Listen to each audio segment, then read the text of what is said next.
আর যে শুধু ইংলিশ আমরা যে পাশের জন্য পড়বো তাও না, পাশাপাশি কিভাবে জব করতে হবে, যে প্রাইমারি স্কুলের কি করা লাগবে কি, আপনি এগুলো সবকিছুই বলেন ভাইয়া।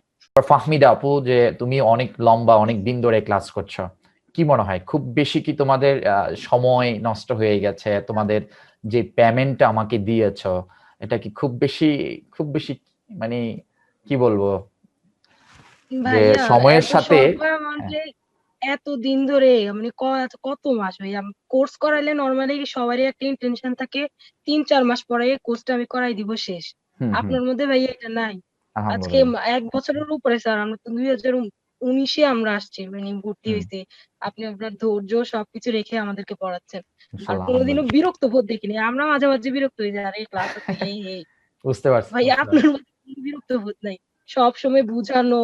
আর যে শুধু ইংলিশ আমরা যে পাশের জন্য পড়বো তাও না, পাশাপাশি কিভাবে জব করতে হবে, যে প্রাইমারি স্কুলের কি করা লাগবে কি, আপনি এগুলো সবকিছুই বলেন ভাইয়া। থ্যাংক আর ইউ।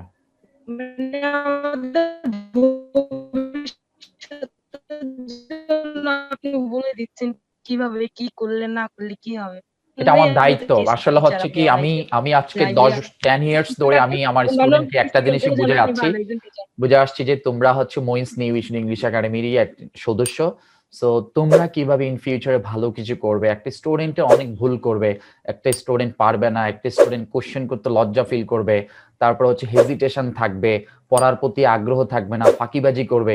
এগুলো স্টুডেন্ট টিচারের উচিত এই জিনিসগুলোকে কিভাবে সিস্টেমেটিক্যালি মিনিমাইজ করে তাদেরকে যেন পড়াশোনার প্রতি একটা ভালোবাসা সৃষ্টি করা। তোমরা অনার্সে পড়ো, তোমরা জানো কিভাবে কি পড়তে হবে, বাট তোমাদের মধ্যে পড়াশোনার প্রতি যে একটা আগ্রহ, আন্তরিকতা, এই জিনিসগুলো আসলে আমি তোমাদের মধ্যে দিয়ে যেতে পারাটাই হচ্ছে ইম্পর্টেন্ট। টিচার 3 ধরনের: good, better, best. Good teacher who teaches, যিনি শিখায় তিনি ভালো শিক্ষক। বেটার টিচার, যিনি ব্যাখ্যা করেন তিনি হচ্ছে ভালো শিক্ষক। ঠিক আছে? আর হু গিভস ইন্সপিরেশন, যিনি উৎসাহ উদ্দীপনা দেয়, উনি হচ্ছেন বেস্ট টিচার। তো আমি চেষ্টা করি তোমাদেরকে দেওয়ার মতো আমার নলেজ নাই, এটাই। তবে এতটুকু বলতে পারি আমার জীবনের যে ভুলগুলো ছিল, যে জায়গায় আমি আটকে গিয়েছিলাম, কিভাবে সেই জিনিসগুলো পার করে আসছি, সেই জিনিসগুলো তোমাদের সাথে শেয়ার করা। এটা হতে পারে education related, out of education হতে পারে। থ্যাংক ইউ ফাহমিদা, ইনশাল্লাহ ভালো কিছু করবে।